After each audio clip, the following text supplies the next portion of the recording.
Now, there are probably some interventions or questions from VIPs. I ask our host, Karen Otrey, to please tell us if there's a list of them. In any event, before, Von, yeah, great, Von, please. So the permanent representative, ambassador from Rwanda, should be first on that list. Please, you have the floor, sir.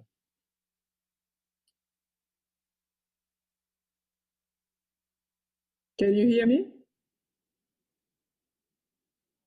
Yes, we can. Yes. Yeah. So thank you very much. Thank you very much. I'm afraid it is a madam, it's not a sir. Thank you very much.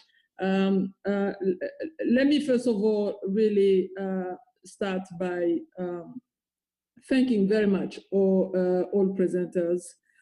Those were very, very rich presentations that you made and the points that you shared with us. I would also like to thank very much Ambassador Genya Dana and Ambassador Marta Pobe for just bringing us together in this platform. It is clear that COVID, with all the suffering that it has brought, COVID-19, it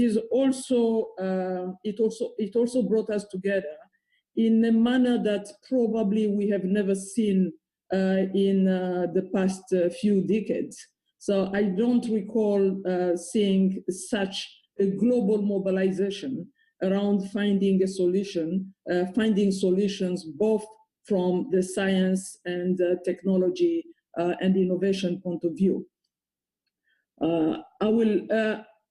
I'm told by a colleague that my camera is off, but well. Yes. Excuse me for this interruption. One of the things that we have seen in the last 2 months or more, 3 months, it's clearly that the digital world is now the mainstream world. So I would like to, at least from the perspective of a developing country, what is clear to us is that comes with implications. The fact that the virtual and digital world is no longer a word that is an alternative, that is used as an alternative when the physical world is not working. No, it is now the mainstream and the mainstream word. And I would like all of the presenters to really reflect with us on what it means in their respective fields. The fact that the digital and virtual world has become the mainstream today. We have, and from all perspectives, education, in diplomacy, this is the way we work now. We are operating in virtual diplomacy, in education, in telehealth, in banking, in e-commerce, across the board. And we are seeing stimulated cooperation and information exchange across borders. That this comes with a big but. It means that the 50% of the world that are off digital are even further marginalized than they were before. So basically, we are seeing also a further marginalization brought by COVID-19, because those who are offline, we are not going to, we have no abilities to bring them online just miraculously. So what are the kind of policies that we need to have in place to really be able to make sure that the fact that we have moved the digital world into the mainstream doesn't really end up being basically pushing further behind those who were already left behind, and therefore almost not having the ability to reach the SDGs. Let me just say a few words about Rwanda. The first case in Rwanda was actually recorded exactly 2 months ago. Exactly 2 months ago on March 15, exactly 2 months ago today. And this brings me to some of the points made by the presenters. We knew that we will not be able to manage mitigation. So we really doubled down on the containment and invested heavily in testing, in contact tracing, in isolation, in monitoring. So, and today, 2 months down the road, we are at a level of 288 cases. So basically, we have managed to avoid community transmission. We have a recovery rate that is of 70%, with more than 175 of those fully recovered. And we have had no case of death. Now, this is monitored every day, and the information is shared publicly every day. And this brings me to a point that was made by Mr. Burka, that how did we do that? Well, we did that with the means that we had. And the means that we had meant basically having means that are context responsive. We emphasize a lot the precaution measures that have been shared by Ofori as well. All the precaution measures that were put up very soon very early in the process, washing hands, really the wearing mask and distancing, but also we use the means such as we have been using in Rwanda drones for medical supplies and deliveries. Now, during COVID, what we did, it was to use drones now for messaging spreading. So drones going all through all areas and sending messages, just spreading messages about what needs to be done and how this virus is working, how this virus is actually is infectious, and what needs to be done. So we have adapted to that. Another element that we've been using, I would say, it is to use also those drones to make sure that we deliver medicines where it is needed. So really to reduce the need for people to have to go physically to a place, to their usual medical centers to receive the treatment. That, for example, works for people who have chronic situations. So being able to provide them with their medicines regularly. So very recently, we introduced robots, small robots in the management of COVID-19 treatment centers. What they do, it is about taking temperatures, but also just to reduce the transmission risk, taking temperatures and recording those temperatures, monitoring the status of the different patients that are in the isolation centers. So those are some of the elements. Now, clearly, this brings a number of questions. And my first question is really related also to what was mentioned in the first panel. In the first panel, Dr. José, the lessons learned have been forgotten. And that's one of the issues that we are having when we are facing new pandemics. Now, what can be done using technology, and again, using accessible technology to make sure that lessons learned are actually not forgotten? Institutionally, but also using technology that to make sure that, yes, we can share those lessons, but also those lessons can make us more resilient vis-a-vis the future outbreaks and pandemics. My second question has to do mainly to is directed to all of you. Science, technology, and innovation are not shielded from politics, and we have all seen that since the beginning of COVID-19. So my question to all of you: we are here, we are ambassadors, we are permanent representatives of our countries to the United Nations.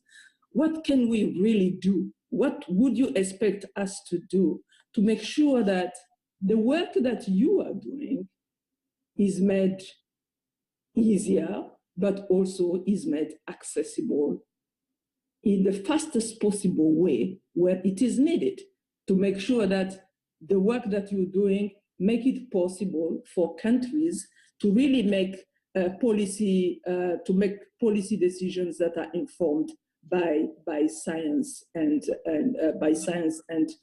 not led by politics. Excellency, if you can please.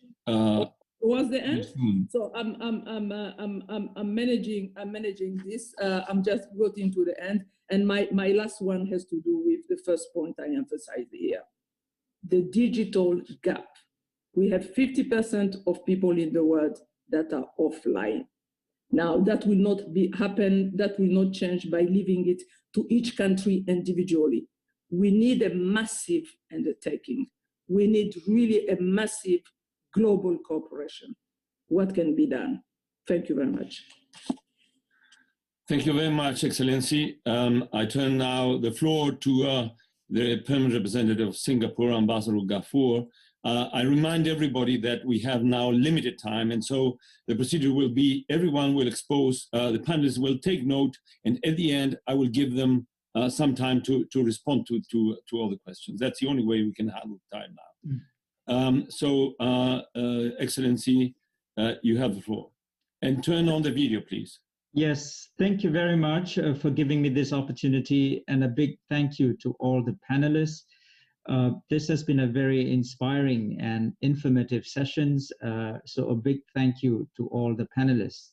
A few points I wanted to make. First, I think before we deploy technology in any country or society, we need a strong foundation of public institutions and strong governance systems.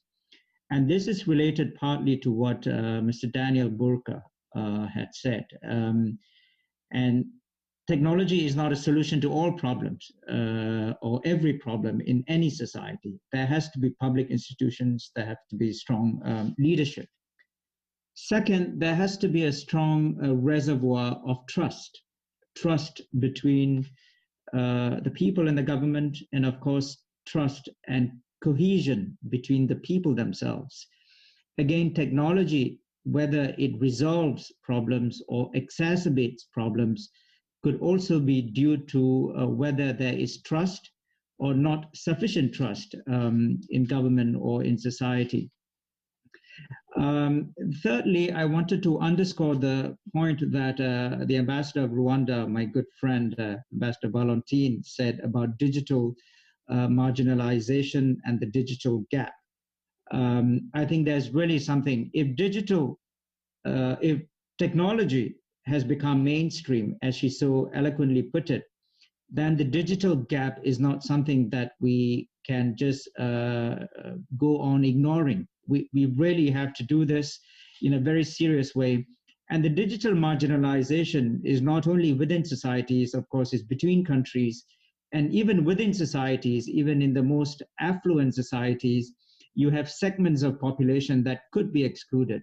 And this could also be related to demographics in terms of age. I mean, the older people, older population in any society being not connected and therefore being marginalized. Now, let me very quickly make a few points about Singapore.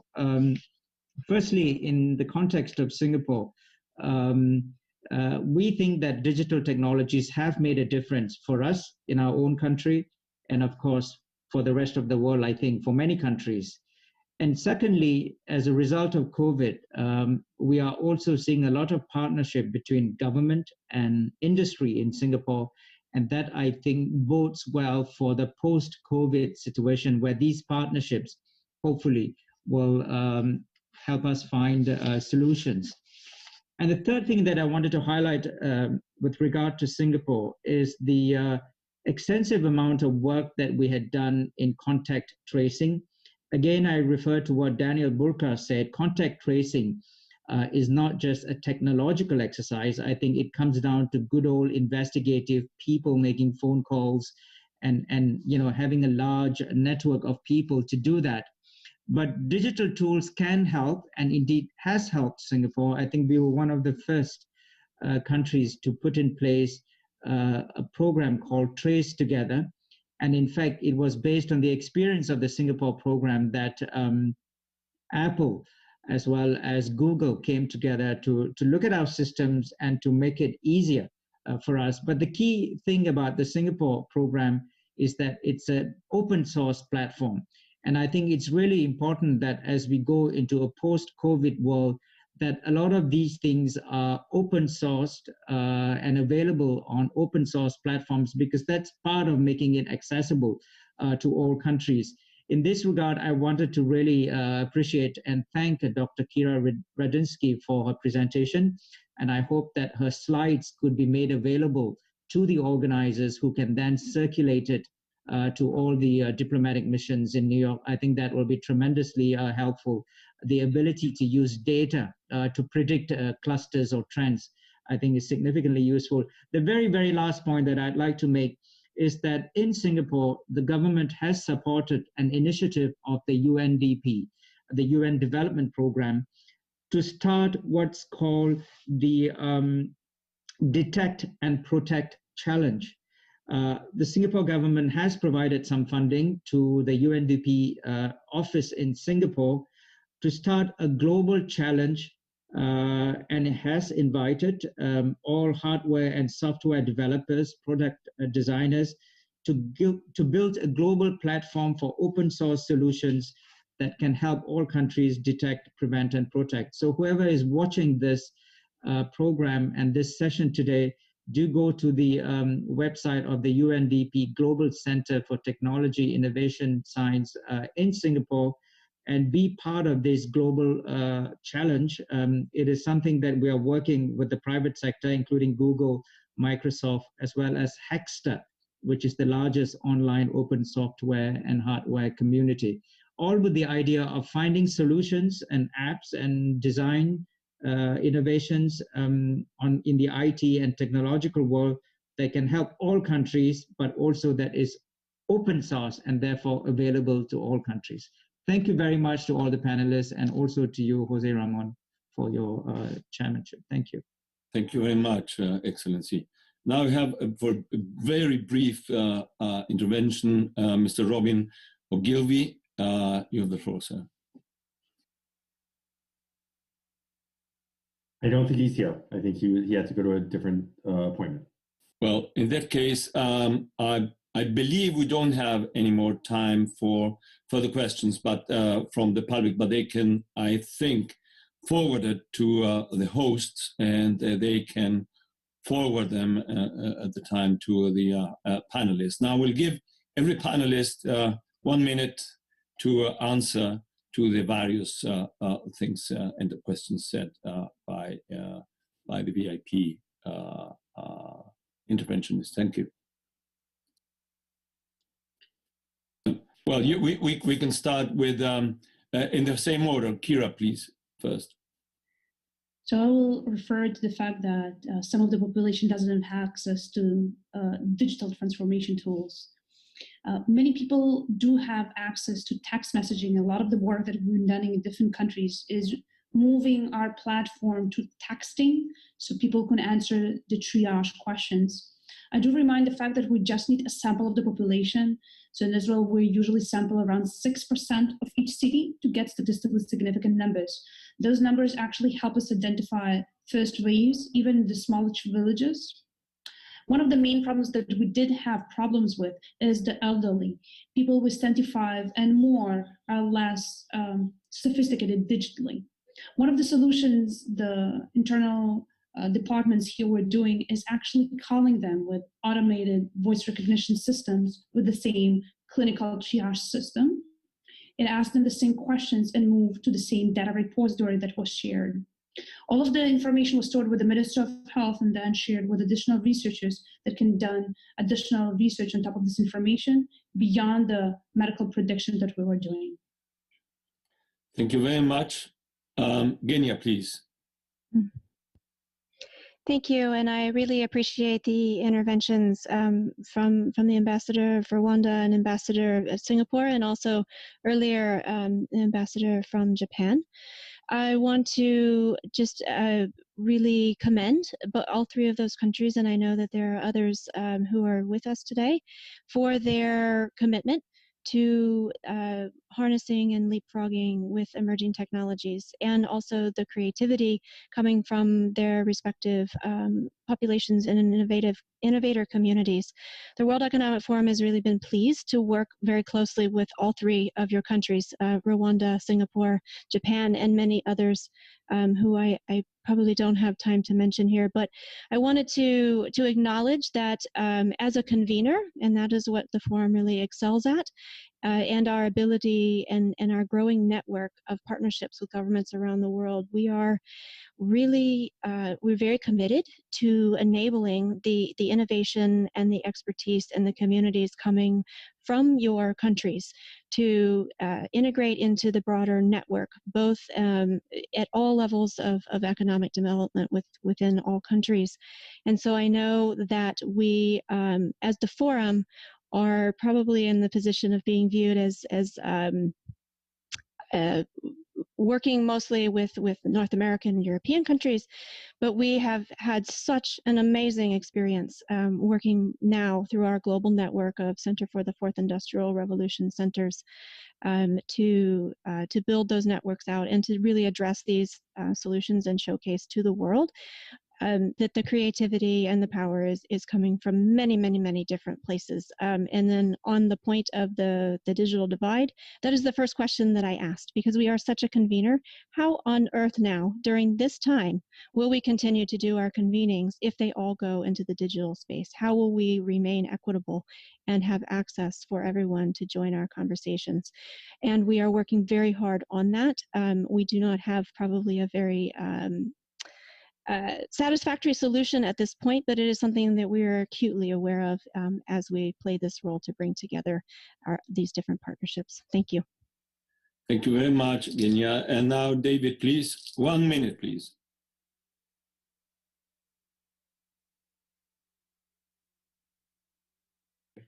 Okay, great. So thank you for that. So as we all know, data on, COVID-19 or data now is a new oil for the world. So how do you protect the data so that it doesn't fall into the wrong hands? And for us in Ghana, over the last couple of years, we've stepped up on our cybersecurity robustness, so that even as you push new technological innovation, again, these innovators, startups, and entrepreneurs that are coming up, who are going to use more of data-driven infrastructure, will not have their data compromised by people doing things untoward. Again, if you look at what COVID-19 has brought, it's going to push a lot of people down the poverty line. I mean, we're looking at least 34 million people going down again the poverty line, and even nearly 200 million come the next decade. How do we stem the tide so that as we move a lot of things onto the digital platforms, we don't leave a huge chunk of our population behind, and as a result, leaving them out of the developmental processes? We in Ghana, for instance, we've established what we call the community information centers, which are very much into the community. The communities can access those for free. They can access every digital services for free. There are people, attendants on site that can assist them with anything to do with digital, whether it is doing with their mobile handset or doing with any slightest thing, so that the underserved and the underprivileged communities are not left out, even as we push a lot of stuff onto the digital platforms, as COVID-19 will do post this pandemic. Thank you. Thank you very much, Daniel. David. Now the floor goes to Daniel, please. Thank you very much. And I really appreciate the comments from the ambassador from Rwanda and the ambassador from Singapore. The ambassador from Singapore's point that open source and transparency are critical could not be more true. Trace Together is just such a good example of this, that it was well-built software, well shared with the global community of technologists, and it very much informed the kinds of projects that we're doing now. I think there's a real problem in the global technology space that either we're not sharing or when people do open source and share what they're doing, that they write in jargon and marketing language instead of actually just transparently talking about what they're doing. If we're able to actually understand each other's projects, it's going to be so much easier to adapt off of each other and to innovate together collaboratively. This is how technology, really built up through the 70s and 80s, and I think it's still true today. So I just encourage everyone to write plainly and clearly about what they're doing and share as openly and transparently as you can. I think it's going to benefit all of us. Thank you. Thank you very much. And using your last words, I also ask the public in general, if they have further questions, to send them to the hosts, if the host can provide a site to do that, or if they have that already, maybe you can give some time, panelists, to answer them in written form.